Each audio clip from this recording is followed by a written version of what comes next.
सीतापुर नाम के एक छोटे से गांव में रोशनी नाम की एक दयालु और समझदार माँ रहती थी। उसके दो बेटे थे, बड़ा बेटा श्याम और छोटा बेटा लखन। श्याम की शादी राधिका से हुई थी। लखन बहुत मेहनती और ईमानदार था। वह अपनी माँ से अत्यधिक प्रेम करता था और उनकी हर छोटी बड़ी जरूरत का ध्यान रखता था। बड़ी बहू राधिका, अरे ओ राधिका। अरे भगवान, तुम्हें माँ बुला रही है, अब उठ भी जाओ। अरे तुम्हारी माँ को कुछ काम नहीं है क्या? सुबह सुबह बस उठाने बैठ जाती है। एक दिन नहीं होता कि चैन से सो सकूं। और एक तुम्हारा भाई है, उसे भी सुबह सुबह खाना चाहिए जैसे मैं कोई होटल की वेटर हूँ। अरे भाग्यवान माँ को बस काम करवाने में मजा आता है। क्या वो तो चाहती हैं कि घर अच्छा चले, सब ठीक रहे, इसलिए तुम्हें उठाया। अब देखो, गुस्से में खाना भी ठीक से नहीं खा रही हो। हाँ, तो मैं कोई काम करने के लिए इस घर में आई हूँ क्या? बस सुबह होते ही मुझे उठा दो, ये कर दो, वो कर दो। अरे कभी तुमसे भी तो कह दिया करें। माँ से कह दो अब से अपने काम खुद कर लिया करें। अरे अरे, पहले सुन तो लो माँ क्या कह रही हैं। हो सकता है वो तुम्हें कोई खुशखबरी देने बुला रही हो, या फिर कह रही हो कि बहू आज तुम आराम कर लो, मैं खुद कर लूंगी। राधिका उठकर माँ के पास जाती है। जी माँ, आप बुला रही थी, क्या काम था? हाँ बेटा, राधिका में कह रही थी कि जल्दी से खाना बना दो, शाम को काम पर जाना है, वह जल्दी खाना खाएगा। राधिका खाना बना देती है और शाम खाना लेकर चला जाता है। अरे राधिका, तुम तो बिल्कुल थक गई हो, चेहरा देखो तुम्हारा पसीने से तरबतर हो गया है। माँ भी कह रही थी कि तुम सुबह से बिना रुके काम किए जा रही हो, थोड़ा आराम कर लो ना। हाँ लखन, सच कहूँ तो अब मेरे हाथ पैर जवाब दे रहे हैं। सुबह से चूल्हे के सामने खड़ी हूँ। पहले सबका नाश्ता बनाया, फिर दोपहर का खाना, और अब झाड़ू पोंछा करके आई हूँ। बस अब मेरी हिम्मत नहीं हो रही कुछ करने की। अरे ये भी कोई बात हुई? मैं कब से कह रहा हूँ कि थोड़ा आराम कर लो, लेकिन तुम सुनती ही नहीं। माँ को भी समझाना पड़ेगा कि तुम्हें भी थोड़ी फुर्सत चाहिए। तभी लखन को उसकी माँ बुलाती है। लखन, ओ लखन, जरा इधर तो आना बेटा। लो, अब फिर तुम्हारी माँ बुला रही हैं। जब देखो हर 5 मिनट में बुला लेती हैं। लगता है उन्हें हम दोनों को एक साथ देखना बिल्कुल पसंद नहीं। अरे राधिका, तुम फालतू में ही गुस्सा कर रही हो। माँ को कुछ जरूरी काम होगा तभी बुला रही होंगी। हाँ हाँ, सब जरूरी काम तुम्हारी माँ को ही होते हैं। मेरा कोई काम जरूरी नहीं, बस उनकी सेवा में हाजिर रहो, यही तुम्हारा धर्म है। जब देखो तब लखन इधर आओ, लखन उधर जाओ। कभी सोचा है कि मुझे भी तुम्हारी जरूरत होती है?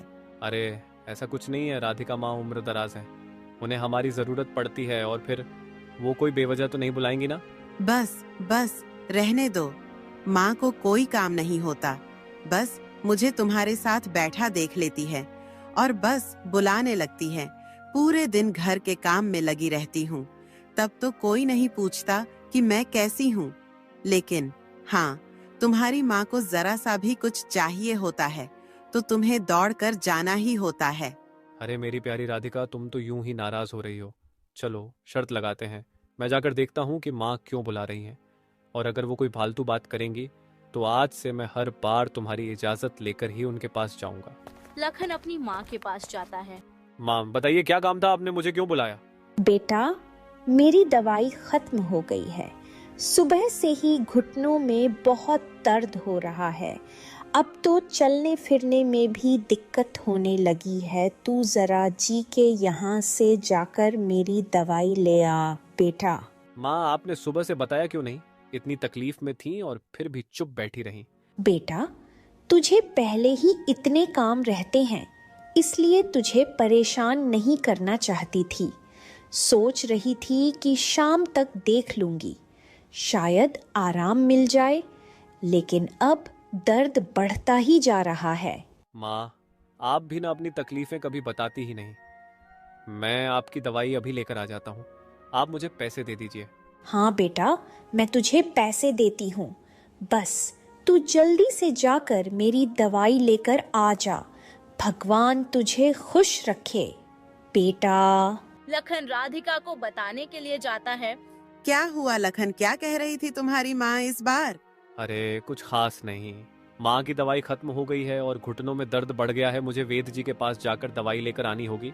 हाँ हाँ, तुम्हारी माँ की तबीयत तो हर दूसरे दिन खराब हो जाती है।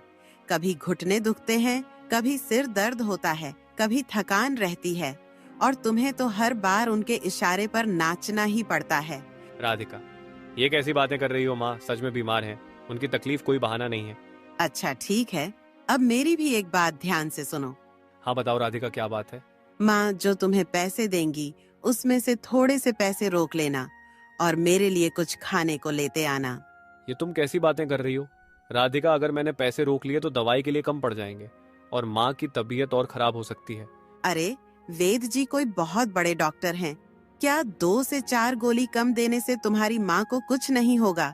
वैसे भी उन्होंने जितनी गोलियां खाने को कहा होता है तुम्हारी माँ उतनी खाती भी नहीं है, तो क्यों ना कुछ पैसे बचाकर हमारे लिए भी कुछ अच्छा सा खा लिया जाए। राधिका, तुम्हें समझ में आ रहा है कि तुम क्या कह रही हो? माँ की दवाई से पैसे बचाकर खुद के लिए खाने की चीजें लेना ठीक नहीं है। और क्या ठीक है? पूरे घर की जिम्मेदारी मेरे सिर पर डालकर हर वक्त तुम्हारी माँ की सेवा में लगे रहना।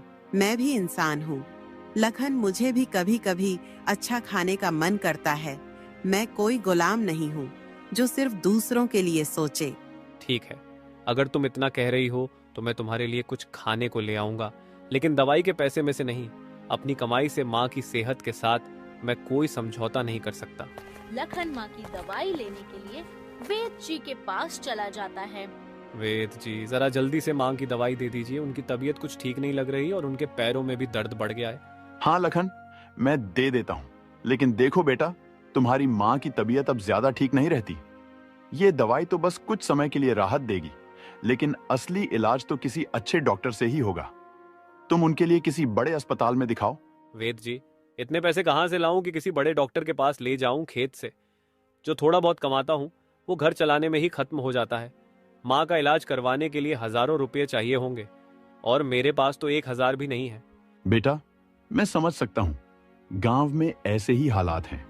गरीब आदमी के लिए बीमार होना भी जैसे एक सजा है।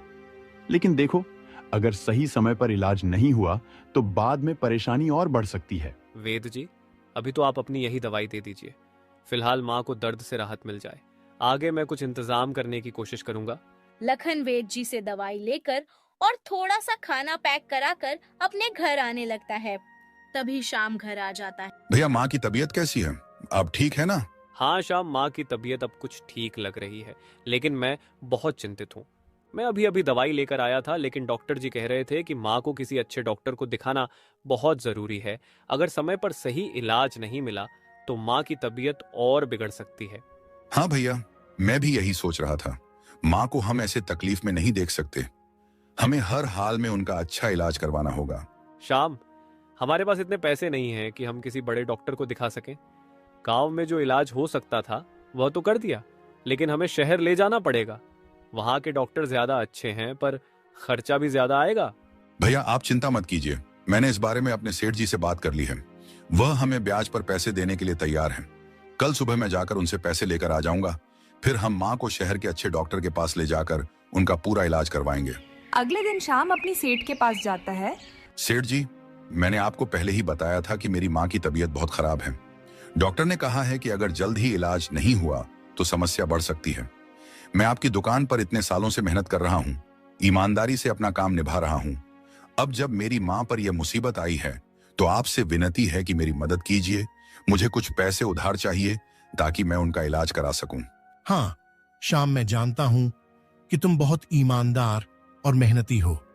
इतने सालों से तुमने मेरे साथ काम किया है और कभी भी कोई गड़बड़ी नहीं की। तुम्हारी ईमानदारी और मेहनत को देखकर ही मैं तुम्हारी मदद करने को तैयार हूं। लेकिन तुम जानते हो, यह व्यापार है और व्यापार में हिसाब किताब बहुत जरूरी होता है। सेठ जी, आप चिंता ना करें, मैं आपकी एक एक पाई चुका दूंगा। मुझे सिर्फ इस वक्त कुछ सहायता चाहिए। मैं दिन रात मेहनत करूंगा, अपनी मजदूरी से थोड़ा थोड़ा करके आपका सारा पैसा लौटा दूंगा। अगर इस रकम में से कुछ पैसे बचते हैं तो वह भी मैं आपको वापस कर दूंगा। बस मेरी माँ ठीक हो जाए, यही मेरी सबसे बड़ी जरूरत है। सेठ शाम को पैसे दे देता है और शाम पैसे लेकर घर आ जाता है। भैया, मैंने सेठ जी से पैसे ले लिए हैं और उन्हें सुरक्षित रख दिया है। अब हमें सुबह जल्दी निकलना होगा ताकि हम समय पर शहर पहुंच सकें और माँ का इलाज अच्छे से करा सकें। डॉक्टर ने कहा था कि इलाज में देरी खतरनाक हो सकती है, इसलिए हमें कोई समय बर्बाद नहीं करना चाहिए। श्याम, तुमने बहुत अच्छा किया। हमें सुबह तड़के ही निकलना होगा ताकि समय पर अस्पताल पहुंच सके।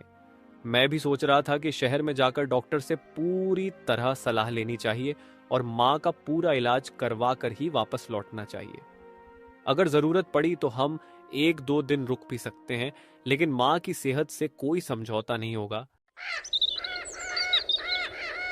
सुनो लखन, घर में इतना ढेर सारा पैसा है और सिर्फ माँ जी के इलाज में लगेगा। सोचो, अगर हम वो सारे पैसे अपने पास रख लें तो हमारी जिंदगी कितनी बदल सकती है।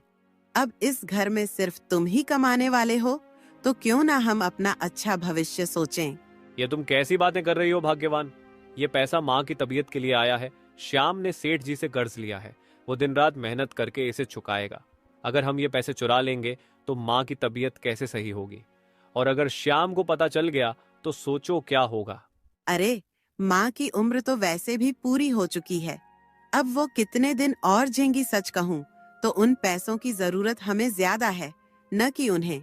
हम इन पैसों से अपनी जिंदगी सुधार सकते हैं, अच्छे कपड़े ले सकते हैं और भविष्य के लिए कुछ बचा सकते हैं।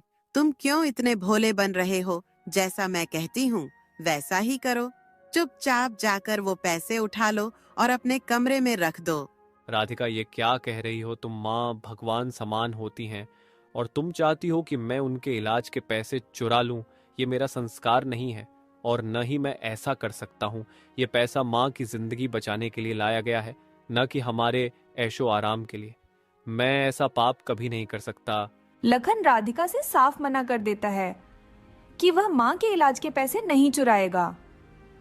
फिर जैसे ही रात होती है, राधिका खुद जाती है और वह सारे पैसे लेकर अपने कमरे में रख देती है।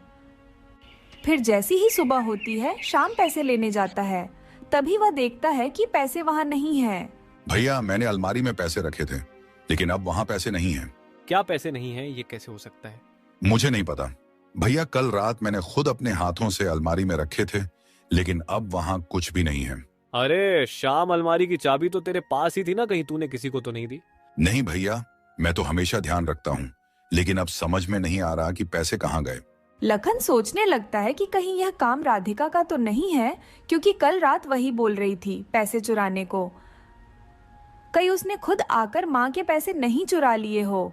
वह चुप रहता है और राधिका के पास जाता है। राधिका, सच सच बताओ, क्या तुमने रात को पैसे चुराए हैं? देखो, अगर तुमने ऐसा किया है तो अब भी वक्त है सच बोलने का, वरना अंजाम अच्छा नहीं होगा। अच्छा नहीं होगा? तुम मुझे धमका रहे हो? लखन क्या बुरा होगा? मुझे भी तो पता चले। राधिका, मजाक मत करो, ये बहुत बड़ी बात है। श्याम के पैसे चोरी हो गए हैं और अगर किसी को पता चल गया कि घर में ही चोरी हुई है तो सोचो हमारी इज्जत क्या रह जाएगी। लखन, तुम्हें तो पहले ही कह दिया था कि मुझे पैसे चाहिए। तुमने मुझे पैसे लाकर नहीं दिए तो मैंने खुद जाकर ले लिए। इसमें इतना परेशान होने की क्या जरूरत है? ये क्या कह रही हो राधिका? तुमने सच में चोरी कर ली? तुम्हें जरा भी शर्म नहीं आई? शर्म? मुझे शर्म क्यों आएगी? मैं तुम्हारी पत्नी हूँ। तुम्हारी आधी कमाई पर मेरा भी हक है। जब तुमने मेरी जरूरतें नहीं पूरी की तो मैंने खुद ही ले लिया। लखन चुप रहता है और यह बात किसी से नहीं कहता। अगर वह यह बात कह देता तो उसे पता था कि वह अपनी माँ की नजरों में गिर जाता। माँ, मैं तेरे इलाज के लिए सेठ जी से पैसे लेकर आया था, लेकिन न जाने कैसे किसी ने वो पैसे चुरा लिए। अब मैं सेठ जी के पैसे कैसे लौटाऊंगा? तेरा इलाज भी नहीं हो पाया माँ। मैं तुझसे नजरें तक नहीं मिला पा रहा। बेटा, तू चिंता मत कर। जिसने भी गरीब की मेहनत की कमाई पर हाथ मारा है वो कभी खुश नहीं रहेगा। ऊपर वाला सब देख रहा है। उसके घर में देर है, अंधेर नहीं। मेरी बीमारी उस इंसान के घर में जरूर जाएगी जिसने हमारे दुख को बढ़ाया है। माँ, जिसने भी हमारे पेट पर लात मारी है उसने बहुत बड़ा पाप किया है। ऊपर वाले की लाठी बेआवाज होती है, पर जब चलती है तो इंसान की दुनिया हिलाकर रख देती है। तभी उसे रात खूब तेज की बारिश होती है और खूब तेज की हवा चलती है। राधिका की तबीयत अचानक बहुत ही खराब हो जाती है। जो बीमारी शाम की माँ को थी, अब वह राधिका को लग गई थी। राधिका समझ जाती है कि उसे पैसे चुराने का नतीजा मिला है। बहू, तू चिंता मत कर, ऊपर वाला बहुत बड़ा है, सब ठीक कर देगा। देख, अब मेरी तबीयत भी ठीक हो गई है तो तेरा भी सब ठीक हो जाएगा। बस तू हिम्मत रख। नहीं माँ, मैं अब ठीक नहीं हो पाऊंगी और शायद ये मेरी ही सजा है। मुझे आपसे एक बहुत बड़ी बात कहनी है, एक ऐसी बात जिसे कहने की मुझ में हिम्मत नहीं थी, लेकिन अब और छुपा नहीं सकती। कैसी बात? राधिका, क्या हुआ? माँ, वो पैसे जो श्याम भैया ने तेरे इलाज के लिए सेठ जी से उधार लिए थे, वो पैसे मैंने ही चुराए थे। राधिका, तूने? हाँ माँ, मुझसे बहुत बड़ी गलती हो गई। लालच आ गया था। मैंने सोचा था कि थोड़े दिन बाद चुपके से पैसे वापस रख दूंगी, लेकिन मेरी ये गलती बहुत बड़ी बन गई। उसी दिन से मेरे दिल को चैन नहीं, और अब देखिए, मुझे ऊपर वाले ने आपकी ही बीमारी दे दी। ये मेरी सजा है माँ। यह सारी बातें सुनने के बाद वह उसे माफ कर देती है और ऐसे ही कुछ दिन बाद मैं ठीक हो जाती है और शाम भी सेठ जी के सारे पैसे चुका देता है।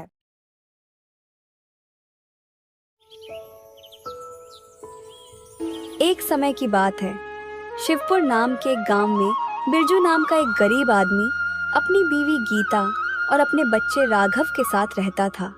बिरजू एक सामान्य मजदूरी का काम करता था। पापा, आज मुझे प्रोग्रेस कार्ड मिला है स्कूल में। देखिए कितने मार्क्स आए हैं, और यह देखकर यहाँ साइन कर दीजिए। मैं अच्छे से पढ़ रहा हूँ या नहीं, यह मार्क्स देखकर बताइए। अरे राघव, ये सब चीजें मुझे कैसे मालूम होगी? मुझे और तुम्हारी माँ दोनों को दस्तखत करना भी नहीं आता है, पता है? तुम्हें ही अच्छी पढ़ाई करके बड़ा आदमी बनना है बेटा। मैंने तो कहा था आपसे कि मैं आपको साइन करना सिखा दूंगा। देखिए, यहाँ लिखिए बिरजू। ये सब मेरे बस की बात नहीं है। बताओ अंगूठा कहाँ लगाना है? मुझे वो बताओ, मेरे अंगूठे पर बस थोड़ी सी इंक लगा दो। अगली बार जब तक प्रोग्रेस कार्ड आए तब तक आप साइन करना सीख लीजिएगा पापा। स्कूल के सारे बच्चे मुझे चिढ़ाते हैं कि तुम्हारे पापा तो अंगूठा छाप है। बेटा, अगली बार तुम्हारे पापा जरूर साइन कर देंगे। तुम अच्छे से पढ़कर हमारा नाम रोशन करना और हमें पढ़ना लिखना सिखाना, ठीक है? आप हमेशा ऐसा ही कहती हैं माँ। अगली बार मैं बिल्कुल नहीं मानूंगा, कह देता हूँ। इस तरह वह दोनों अपने बेटे को बहुत ही प्यार करते थे। अभी मैं काम पर जा रहा हूँ, दोपहर में मेरे लिए डब्बा लेकर आ जाना, ठीक है? सुनिए जी, घर में चावल नहीं है, बस सिर्फ एक बार ही खाना बन पाएगा। आते आते आप चावल और सब्जी ले आइएगा। हाँ हाँ, ले आऊंगा। मजदूरी मिलना बहुत मुश्किल हो गया, पता है। इसके बाद बिरजू काम ढूंढने के लिए निकलता है और चलते चलते अपने आप से ही बोल रहा था, पता नहीं क्या करें। हर रोज काम ढूंढना बहुत मुश्किल होता जा रहा है। करूं भी तो क्या करूं?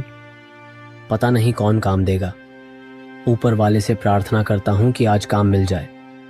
ये सोचते हुए वह सेठ के पास पहुंच जाता है। क्या रे बिरजू, आज इतनी देर क्यों हो गई आने में? यह देख, तेरे लिए बोरे पड़े हुए हैं। इन बोरों को गोदाम में डालना है। अगर थोड़ी देर और की ना तो मैं दूसरे मजदूर को बुलवा लूंगा। आप ऐसा मत करिए ना मालिक। कल आपने मुझे काम दिया ही नहीं था, इसलिए आज देर से आया था। कल से मैं जरूर जल्दी आऊंगा मालिक, मगर काम तो मुझे ही देना और किसी को मत बुलाना। आपसे मिलने वाले पैसों से मेरे बहुत सारे खर्चे निकल जाएंगे। ठीक है, इन बोरों को अंदर डाल देना। दोपहर तक एक और गाड़ी आ जाएगी। इसके बाद बिरजू उस बैलगाड़ी से एक एक बोरे को लेकर गोदाम में रखता है।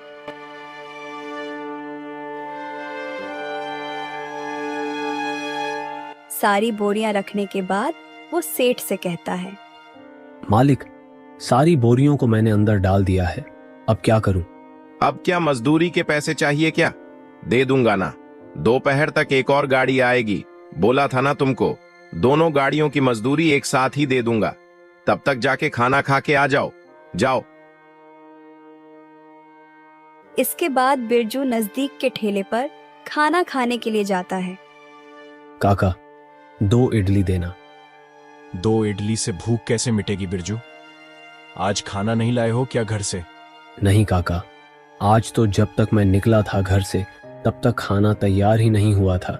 देर हो जाएगी सोच के खाना ही नहीं लिया। मुझे 2 इडली दे दीजिए ना बस। ये लो 2 इडली, अगर चाहिए हो तो 2 और ले लेना। काका, वो मिठाई का क्या दाम होगा बताइए। उस मिठाई का दाम है 1 रुपए में 1। बोलो कितनी चाहिए? क्या 1 रुपया? इतनी महंगी चीज मैं नहीं ले पाऊंगा। नहीं नहीं नहीं, एक चाय ही दे दो बस, और मैं शाम तक आपके पैसे लौटा दूंगा काका। वो तो ठीक है बिरजू, राणा जी के घर में पेड़ से नारियल तोड़ना है। कोई मजदूर है तो भेजने के लिए पूछे थे, वह कोई है क्या? क्यों नहीं जाऊंगा। आप वैसे काका वो दिहाड़ी कितनी देंगे? इससे पहले तो मजदूरों को 1 रुपए देते थे, तुम्हें भी उतने ही दे देंगे।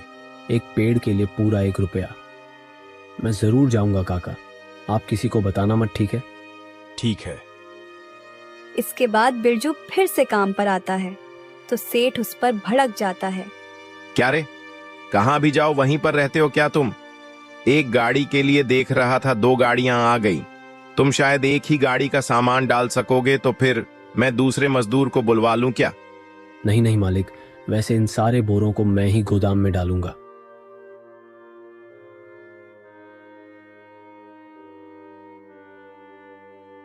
बाप रे, कमर बहुत दुख रही है। बाहर तो एक और गाड़ी भरी पड़ी है। हे भगवान, मुझे दूसरी गाड़ी में पड़े सारे बोरों को उठाने की शक्ति देना। आज चावल के साथ साथ बहुत सारा सामान भी लेकर जाना है घर। इसके बाद वह 2 बैलगाड़ियों से सारा सामान लाकर गोदाम में रखता है। मालिक दोनों गाड़ियों के बोरों को गोदाम में लगा दिए हैं। मुझे मजदूरी के पैसे मिल जाते तो अच्छा हो जाएगा। अच्छा ठीक है, देता हूं। सुबह और शाम दोनों वक्त के मिलाकर पूरी 3 गाड़ियां हैं। एक गाड़ी के 5 रुपए, तो कुल मिलाकर हुए तुम्हारे पूरे 15 रुपए। ये लो तुम्हारे रुपए। मालिक, बहुत बहुत धन्यवाद आपका। कल सुबह मैं जल्दी ही आ जाऊंगा। इसके बाद बिरजू उन पैसों को लेकर रामू के दुकान जाता है और कहता है, ये लो काका, सुबह की इडली और चाय के पैसे बराबर है ना? हाँ हाँ बराबर है, मगर सुबह राणा जी आके गए थे। तुम कल आओगे बोला था ना तुमने? हाँ हाँ काका, मैं कल जरूर उनके घर जाऊंगा। ये लो काका, आप मुझे 2 मिठाइयां देना तो। ओहो, आज तो मजदूरी से पैसे कमा कर आए हो लगता है। मिठाई खाने का मन कर रहा है क्या? नहीं नहीं, यह मेरे लिए नहीं है, मेरे बेटे के लिए है। उसको ये बहुत पसंद है। वह पिछले काफी दिनों से मांग रहा था, क्यों ना आज लेकर जाऊं। तुम्हारे बेटे के लिए तुम्हें कितना प्यार है। तुमने आज तक जो भी लिया है सिर्फ उसके लिए ही लिया है। क्या करूं काका, मेरी इकलौती औलाद है। मैं जो कुछ भी करूं उसी के लिए कर रहा हूं। ये लो आपके रुपए। इसके बाद बिरजू रास्ते से चावल, सब्जी और घर के जरूरी सामान खरीदता है और लेकर घर जाता है। ये लो लक्ष्मी, तुम्हारा घर का सामान और सब्जियां। अरे राघव कहाँ चला गया, दिखाई नहीं दे रहा। अपने किसी दोस्त के घर गया है। उसके पास कोई जरूरी किताब नहीं थी तो वह वहाँ पर पढ़ने के लिए गया है। देखो, राघव को पढ़ाई से कितना लगाव है ना। इसे हमें बहुत खूब पढ़ाना चाहिए। उसकी पुस्तक का दाम क्या होगा शायद? ये देखिए, आ ही गया। पूछिए उससे ही अब। अरे राघव, देखो मैं तुम्हारे लिए क्या लाया हूँ। स्वीट्स लाया हूँ, रामू काका के होटल की है, बहुत स्वादिष्ट है। खाने की चीज पर इतना खर्चा क्यों करते हैं? पापा, वो पैसे आप मुझे दे दिया कीजिए, मैं उन्हें जमा करके अपने लिए किताब ले लूंगा, ठीक है? बेटा, मैं उसके लिए भी पैसे दे दूंगा। ये लो, ये मिठाई तुम खा लेना, ठीक है? और तुम्हें पुस्तक खरीदने के लिए कितने पैसे चाहिए मुझे बता दो, मैं ला दूंगा। मुझे कुल मिलाकर 6 रुपए चाहिए पापा। मुझे 3 किताब लेनी है, वो मेरे पास नहीं है ना, तो मुझे हर रोज अपने दोस्त के घर जाना पड़ता है। ये लो, ये तुम्हारे पूरे 6 रुपए।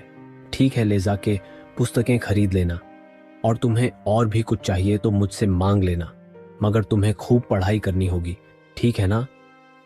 ठीक है पिताजी। क्यों जी, आज पूरे घर का सामान लेकर आए हैं और बेटे के लिए मिठाई भी लाए हैं, किताब के लिए पैसे भी दे दिए। इतने पैसे कहाँ से आए जी आपके पास? कहाँ से आएंगे? मतलब क्या है?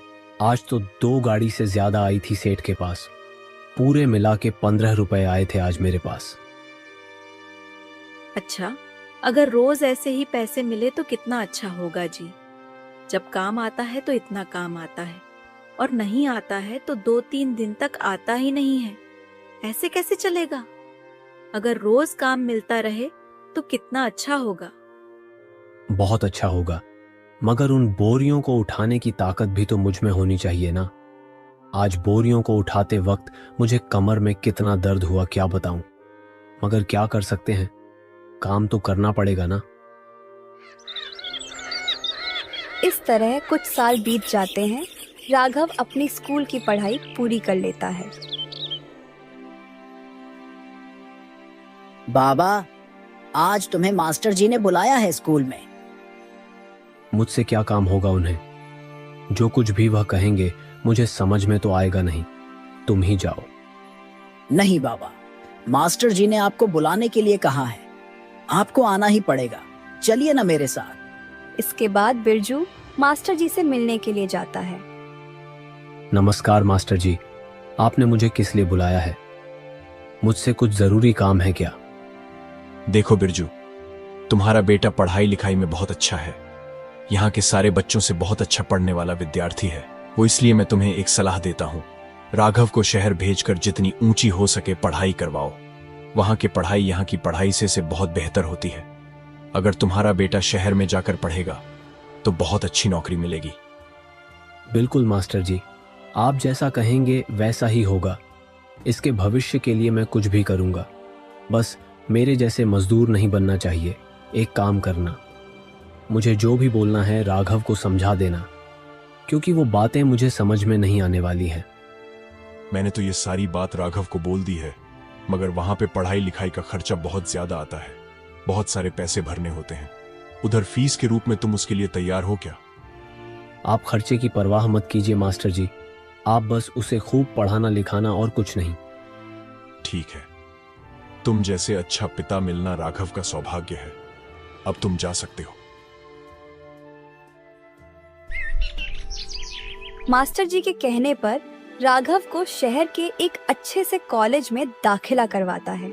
उसके लिए अपने पास जो कुछ भी बचे हुए पैसे थे उन सबको वह खर्च कर देता है। हमारे पास जो भी पैसे थे वह सब तो खर्च कर दिया आपने। अब बताइए हर महीने की फीस कैसे चुकाएंगे? और वहाँ रहकर पढ़ने के लिए हॉस्टल का खर्चा भी तो चाहिए। इतना सब कुछ कैसे करेंगे? कैसे भी मेहनत करके कमाना तो पड़ेगा ही। भाग्यवान राघव को कुछ भी कमी महसूस नहीं होनी चाहिए। ठीक है, मैं काम पर जा रहा हूँ। शाम को कुछ लाना है क्या घर के लिए? कुछ भी नहीं चाहिए, आप जाकर आइए। इसके बाद बिरजू काम करने के लिए सेठ के पास जाता है। देखो बिरजू, 2 गाड़ियां आई हैं, सारे बोरों को गोदाम में पहुंचाना है। बिरजू उन सारे बोरों को एक एक करके गोदाम में रख देता है।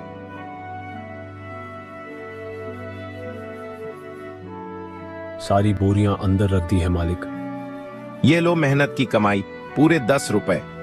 मालिक, ये आप ही के पास रखना। अगर शाम तक और कुछ गाड़ी आ जाएंगी तो पूरे मिलाकर एक ही बार में दे देना। आज तो और कोई गाड़ियां नहीं आने वाली है बिरजू, ये पैसे लेकर घर चले जाओ। कल सुबह थोड़ा जल्दी आ जाना और 2 गाड़ियां आएंगी। उन पैसों को लेकर बिरजू रामू काका के ठेले पर जाता है और कहता है, काका एक चाय देना तो। आओ आओ बिरजू, आ गए। तुम्हारी ही राह देख रहा था मैं। प्रताप जी किसी मजदूर को भेजने के लिए बोल रहे थे। धान की गाड़ियां आई हैं, कहाँ था उन्होंने? उसमें से बोरियां निकालकर गोदाम में पहुंचाना है। क्यों नहीं जाऊंगा, अभी जाऊंगा। अरे चाय मांगे थे ना, बगैर चाय पिए चले जा रहे हो तुम।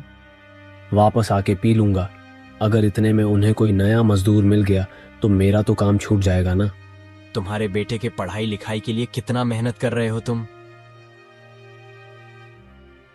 बिरजू इसके बाद प्रताप जी के पास काम खत्म करके घर आ जाता है। क्या हुआ जी, आज तबीयत तो ठीक है ना? बहुत उदास लग रहे हैं। ऐसा कुछ भी नहीं है भाग्यवान।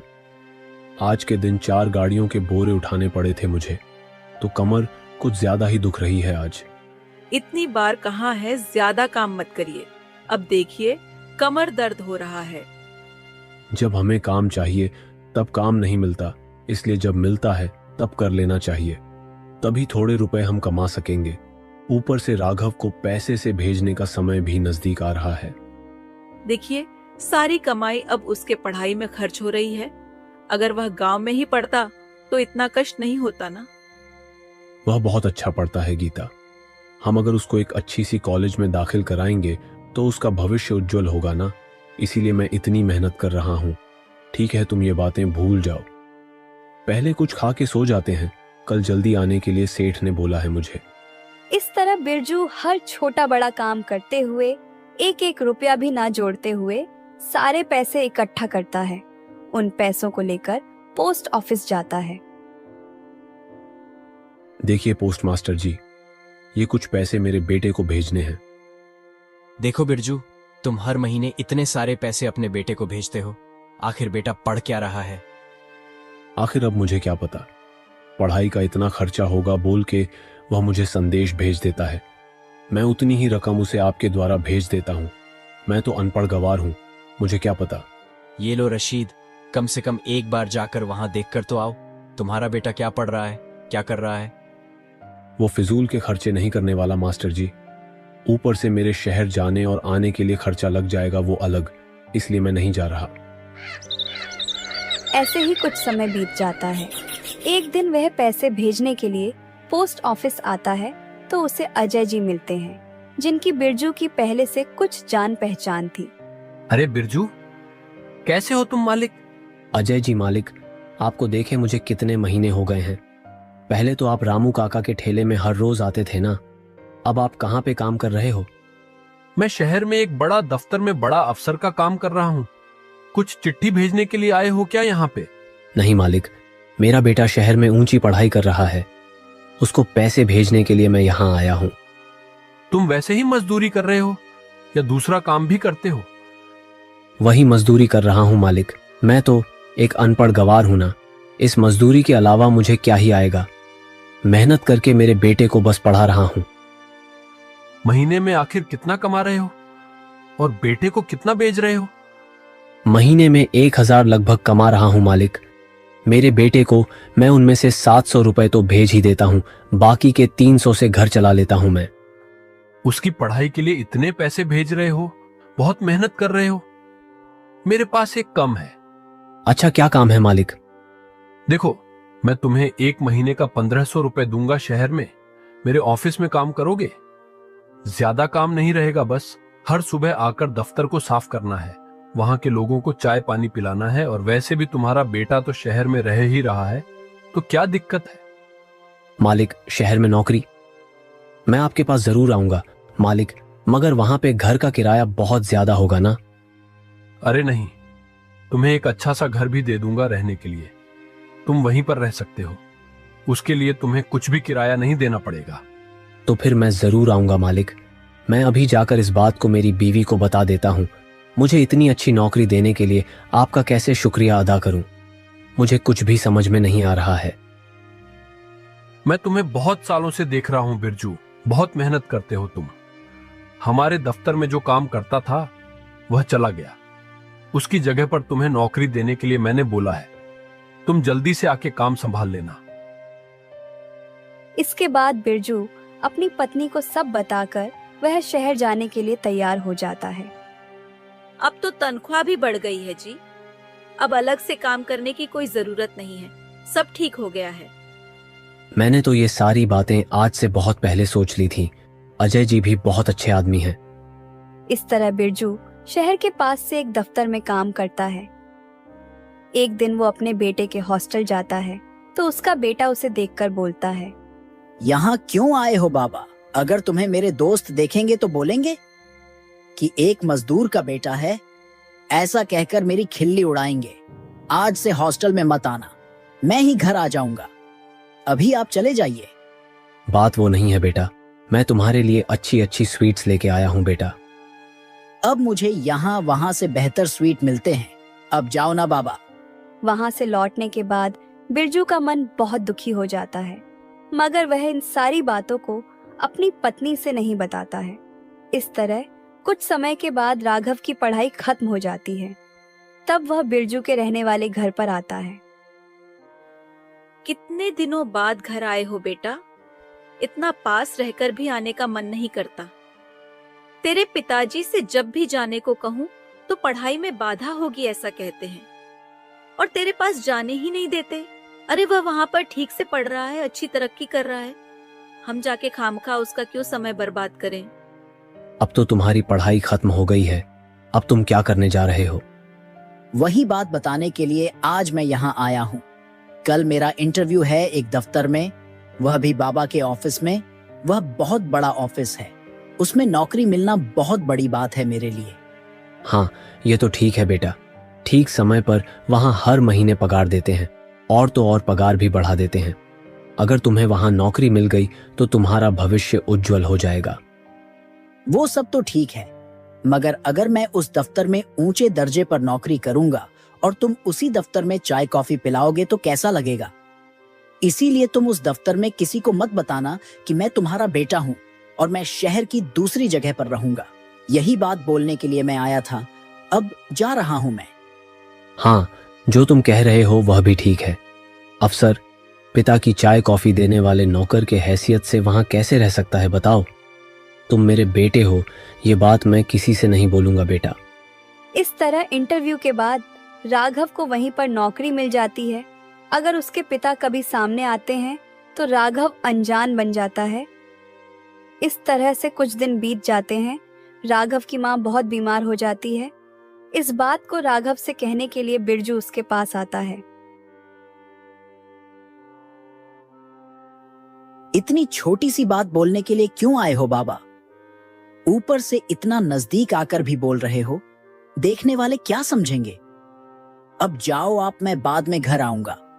बिरजू ऐसा सुनकर वहां से दुखी होकर चला जाता है। इस तरह एक दिन ऑफिस के बड़े अधिकारी अजय जी राघव को बुलाते हैं। राघव, आज मैं तुम्हें इस दफ्तर से निकाल रहा हूं। कल से तुम मेरे दफ्तर नहीं आओगे। मैं तो सब कुछ ठीक से ही काम कर रहा हूँ ना, तो फिर मुझे नौकरी से आप क्यों निकाल रहे हो मालिक? अनजाने में कुछ गलती हुई हो तो मुझे माफ कर देना, कृपा करके मुझे नौकरी से मत निकालिए। तुम क्षमा करने के लायक ही नहीं हो। वह तुम्हारा बाप है, तुम्हें नौकरी कैसे मिली? तुम्हें मालूम है क्या? तुम्हारी पढ़ाई खत्म होने के बाद तुम्हारे पिता ने तुम्हारे बारे में बताया था, तुम्हें नौकरी देने के लिए गुजारिश किया था। तुम्हारे पिता की बात मानकर तुम्हें इंटरव्यू कार्ड भेजा था, यानी कि तुम्हें यह नौकरी खाली तुम्हारे पिता की अच्छाई की वजह से मिली है। तुम जैसे 1000 लोग मिल सकते हैं, तुम्हारे पिता जैसा नहीं। तुम्हें उसने कितनी मेहनत करके पढ़ाया था, ये बात सिर्फ मुझे मालूम है। वैसे पिता का तुम अनादर कर रहे हो, मैंने कभी सोचा भी नहीं था। अब तुम इस नौकरी के लायक ही नहीं रहे हो। अब तुम यहाँ से जा सकते हो। मुझे शक्ल मत दिखाओ तुम्हारी, निकल जाओ यहाँ से। मुझे माफ कर दीजिए सर, मुझे मेरी गलती का एहसास है। सर, आज मैं अपने माता पिता की अच्छे से देखभाल करूंगा, ये मेरा आपसे वचन है। मैं अभी जाके बाबा और आई को अपने घर ले आऊंगा, मुझे क्षमा कर दीजिए। अगर तुमने दोबारा ऐसा किया तो कभी मेरे सामने मत आना। अब तुम जा सकते हो। इस तरह अपनी गलती का एहसास करके राघव अपनी माँ और पिताजी के साथ बड़े ही प्यार और खुशी से रहने लगता है।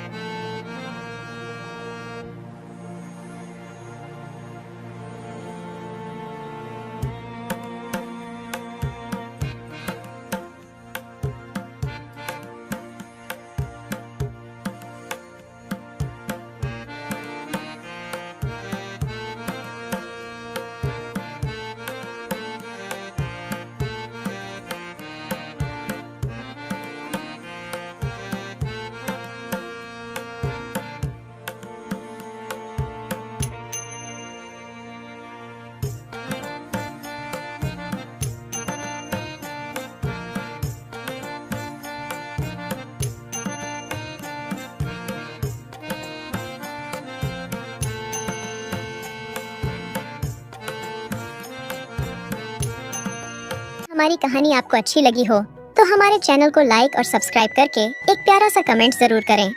Thanks for watching.